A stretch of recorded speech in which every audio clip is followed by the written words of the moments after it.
지난 시간에 말레이시아가 살기 좋은 이유 10가지에 대해서 1, 2편으로 공개를 해드렸었어요. 그래서 오늘은 말레이시아가 살기 어려운 10가지 이유에 대해서 말씀을 드리려고 해요. 말레이시아가 살기 어려운 10가지 이유. 빰! 첫째, 가끔은 느려도 너무 느리다.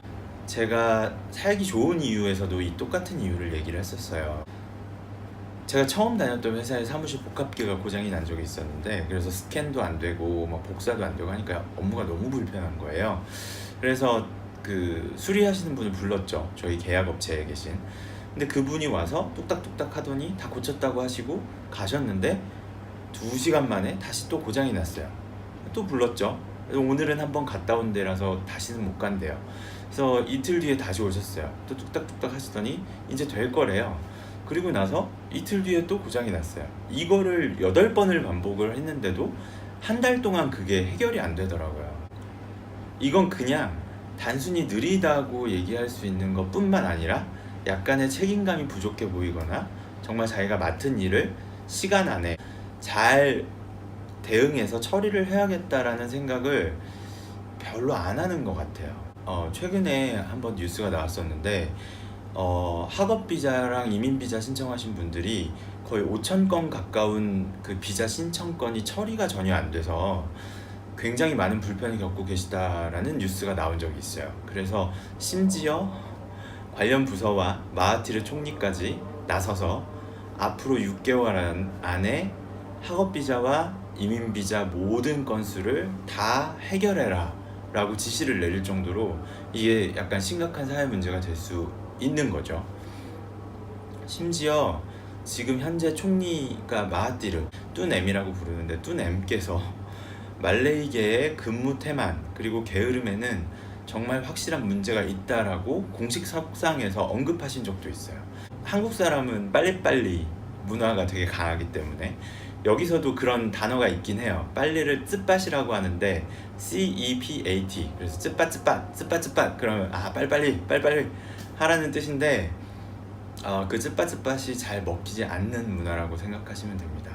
오히려 사실 뭐가 문제냐는 식으로 나오거나, 뭐 너무 나를 닥달한다고 생각한다거나, 상사가 나를 너무 괴롭힌다고 생각한다거나, 뭐 이런 것들로 좀 트러블이 생길 때도 있고요.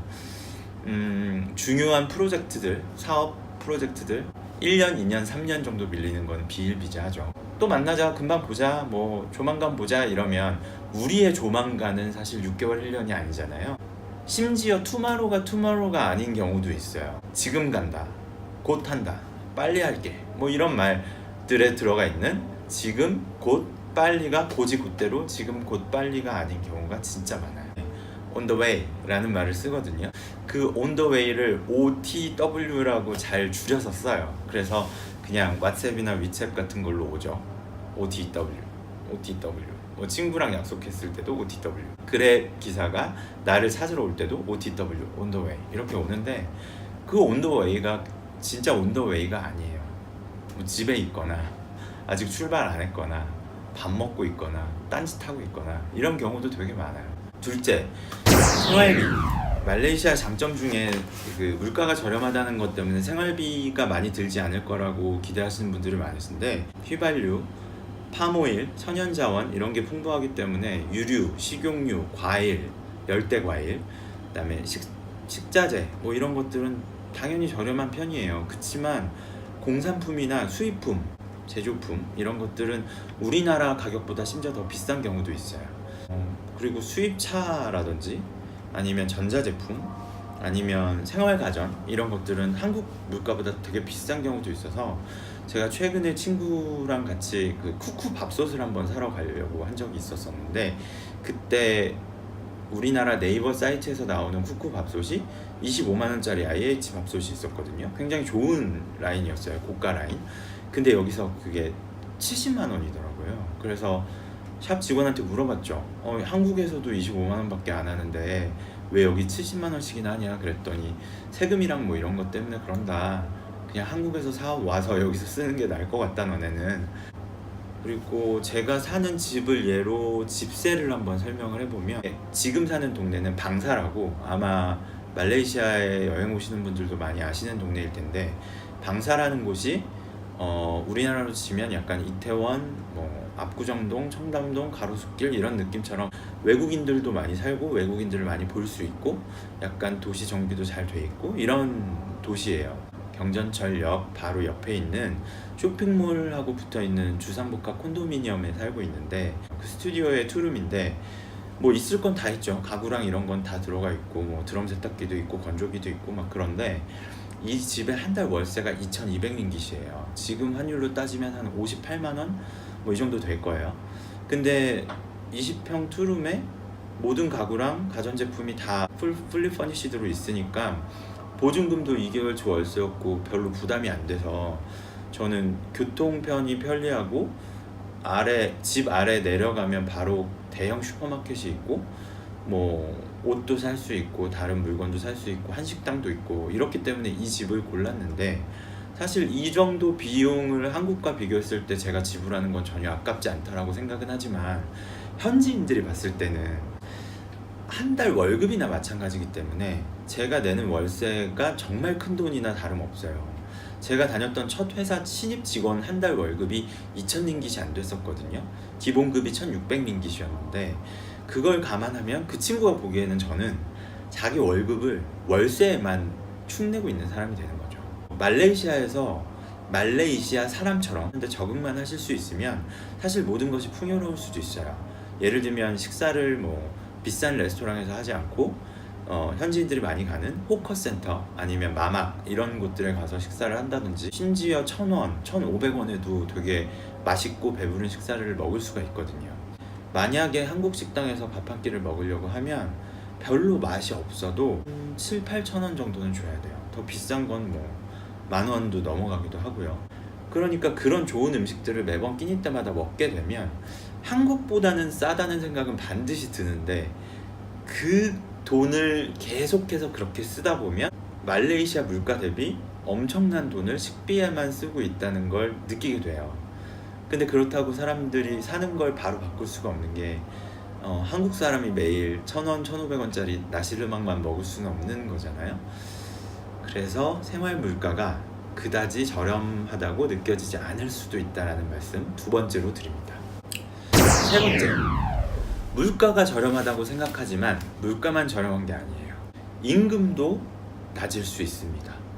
체류비나 생활비 이런 것들을 다 지원받는 주재원이나 해외 파견 근무가 아닌 이상은 여기 현지 취업을 하시거나 여기서 직접 뭔가 일을 꾸려나가시기에는 수입이 좀 적게 느껴지실 수도 있을 것 같아요. 한국 사람들이 말레이시아 현지 기업에 취업하는 경우는 보통 한국어가 꼭 필요한 직군에 많이 취업이 되는데, 예를 들면 한국 고객을 상대로 뭐 IT 컨설팅을 한다든지 IT 엔지니어, 그리고 텔레마케팅, 상담사, 여행사, 가이드 뭐 이런 것들에 취업을 많이 하시곤 하세요. 근데 이런 경우를 제외하고는 한국인이 말레이시아에서 좋은 직장에 취업하는 건 정말 전문성을 갖고 있거나 아니면 외국계 회사에 들어가거나 이런 경우밖에 없기도 해요. 그 외국계 회사도 말레이시아 현지 수준에 맞춰서 월급을 주기 때문에 그렇게 높은 월급을 주지 않을 수도 있다는 거죠. 한국어를 모국어처럼 해야 되는 그 컨설턴트라든지 뭐 텔레마케팅, 상담사, 여행사 이런 게 필요 없는 현지 기업의 입장에서는 한국 사람을 채용하는 건 굉장히 낭비예요. 왜냐하면 비자도 내줘야 되죠. 체류비도 도움을 줘야 될 수도 있죠. 여러 가지 복지나 웰페어적인 부분에서 돈이 많이 들어가고 신경이 쓰이는데, 그리고 중간에 퇴사하면 그 워크 퍼밋이랑 이런 것들이 다 되게 물거품이 되기 때문에 정말 귀찮은 일이거든요. 근데 요즘은 말레이시아 사람들도 한국어 전공을 하시는 분들도 있고 그렇지 않아도 한국어를 굉장히 잘 하시는 분들도 있으세요. 그런 현지인을 채용하는 게 낫지 한국어만 잘한다고 해서 한국 사람을 채용할 이유는 없거든요. 그래서 국민소득이 1만 불이라는 건 임금도 적다는 뜻이에요. 그러니까 말레이시아 현지인 경우는 최저소득이 1,000링깃, 우리 돈으로 한 27만 원 정도 돼요. 그리고 대졸 초임의 경우에 만약에 신입사원으로 입사를 한다고 하면 많이 받아야 2,500에서 3,000 정도 받고, 그리고 아르바이트 시급을 구하면 한 시간에 중국인의 경우에는 한 15링깃 정도 받아요. 근데 말레이의 경우에는 그거보다 조금 더 낮게 받거든요. 그래서 대졸초임이 우리 돈 60, 80만 원을 가지고 한 달 동안 모든 걸 해결하면서 살려면 쉽지 않아요. 그래서 저처럼 이렇게 교통의 요지에 스튜디오에 혼자 월세 2,200링깃을 내고 사는 사람은 당연히 없을 뿐더러, 그런 사람들은 뭐 집안 환경이 좀 부유하다거나 그럴 수는 있겠지만 보통 친구들하고 쉐어하우스를 하거나 룸쉐어를 하거나 뭐 이런 경우가 되게 많고요. 아니면 외곽 지역에 살면서 차량으로 이동을 하는 그런 삶의 형태가 훨씬 더 많이 눈에 띄는 경향이 있죠.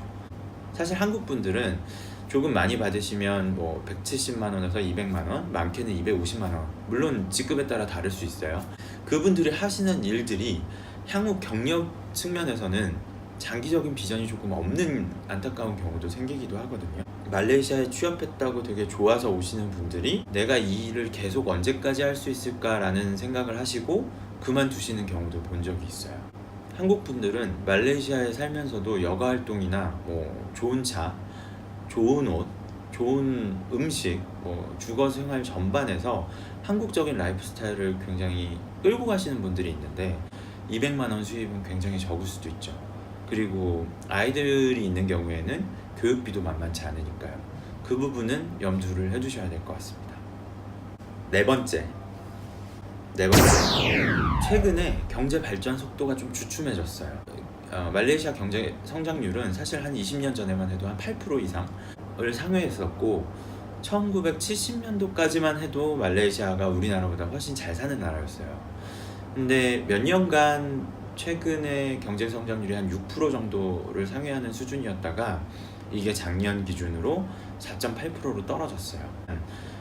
이전 정부가 엄청난 부정부패를 저질렀고 방만하게 경영을 하다 보니까 국가 재정 적자가 큰 폭으로 늘어나면서 많은 사업이, 경제 발전 정책이 폐기되거나 지연되고 있어요. 한국 언론에도 많이 나왔었는데 중국이 동남아까지 이렇게 연결해서 1대1로라는 그 철도를 연결하는 사업을 하려고 했었잖아요. 그걸 말레이 정부가 취소했었어요. 다행히 이틀 전에 그 1대1로 사업을 다시 진행하겠다, 재개하겠다 이런 뉴스도 나오긴 했는데 지난 정부까지는 싱가포르와 쿠알라룸푸르를 잇는 고속철도를 건설하겠다는 사업 계획도 있었어요. 물론 폐기됐죠. 뭐 이런 여러 가지 사업들이 과감하게 축소되거나 취소되거나 폐기되는 것 때문에 말레이시아 경제 성장 동력을 잃어버리는 게 아니냐라는 얘기도 나오고 있어요. 태국이나 베트남은 높은 속도로 경제 발전을 해나가고 있잖아요. 그런 상황에서 국민소득 1만 불을 유지하면서 아직은 상대적 우위에 있는 말레이시아가 새로운 성장 동력을 찾아가는 것은 앞으로 남은 과제인 것 같습니다. 첫 번째, 말레이시아는 부정부패가 만연해 있기도 해요. 우리나라에서도 뉴스에 되게 많이 나왔었는데 나집이라는 총리가 있었어요. 그 총리가 거의 천문학적인 부패 스캔들, 1MDB라고 불리는 부패 스캔들을 일으켰는데 이게 말레이시아만 휘저은 게 아니라 전 세계를 휘집어 놨어요. 아마 부정으로 축제한 액수만 밝혀진 게 8천억인데 대부분 조 단위가 넘어갈 거라는 예상을 하고 있고요. 그리고 집을 압수수색했을 때 현금이나 미술품, 보석, 시가 2억이 넘는 한정판 에르메스백 그런 압수품들만 3천억이 나왔대요. 집에서. 진짜 대박 아닌가요? 3천억. 국민들은 30만 원으로 매월을 살고 있는데 3천억을 집에 숨겨놓다니.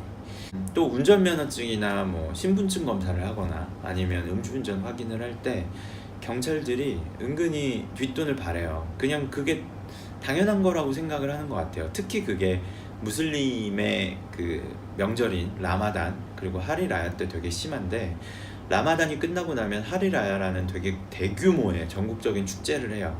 근데 그때 돈이 많이 필요하니까 그 라마단 기간이랑 하리라야가 오기 전까지 엄청나게 단속을 해서 돈을 뜯어내는 거예요. 그래서 보통 여기는 그 뒷돈을 언더 테이블 머니라고 하거든요. 그래서 그걸 찔러주고 무사히 풀려났다는 얘기를 너무 많이 들어봤어요, 친구들한테. 진짜 너나 할 것 없이 뭐 자기 돈 없는 척 했다, 뭐 20링깃을 접어서 줬다, 나는 뭐 정말 잘못 걸려서 200링깃을 줬다, 너무 많은 다양한 얘기를 들어서, 그리고 사업을 시작하신 분들이나 정부나 공공기관이랑 뭔가 협업, 프로젝트를 하셔야 되는 분들은 수도 없는 뒷돈 요구를 받으면서 약간 지쳐서 나가 떨어지시는 경우도 많이 보이는 것 같아요. 그리고 한국에서 여기 사시는 분들한테 물건 보내주실 때 있잖아요. 그런 게 정식 허가 물품인데도 불구하고 관세보다 훨씬 더 많은 돈을 주고 그 물건을 공항에까지 가서 세관에서 찾아와야 하는 경우도 되게 많이 봤었거든요. 그리고 말레이시아 사람들 실제로 어떤 일을 추진할 때 그냥 나 아는 사람 누구 있어, 걔 소개시켜줄게 이러고 돈을 원해요. 뭐 10%, 15%, 뭐 되게 욕심 부리는 사람들은 25%까지 달라고 하는 경우도 전 들어본 적이 있는데, 그렇게 성사가 안 된 일에도 그냥 자기 관계를 활용해서 소개를 해줬다는 것만으로도 소개비를 챙기려는 걸 되게 당연하게 생각하는 사람들이 많아서, 문제가 생겼을 때 현지인들한테 약간 상담을 하고 조언을 얻으려고 하면 현지인들이 뒷돈 주면 뭐가 문제냐 이런 얘기들을 할 때는 되게 좀 씁쓸하기도 해요.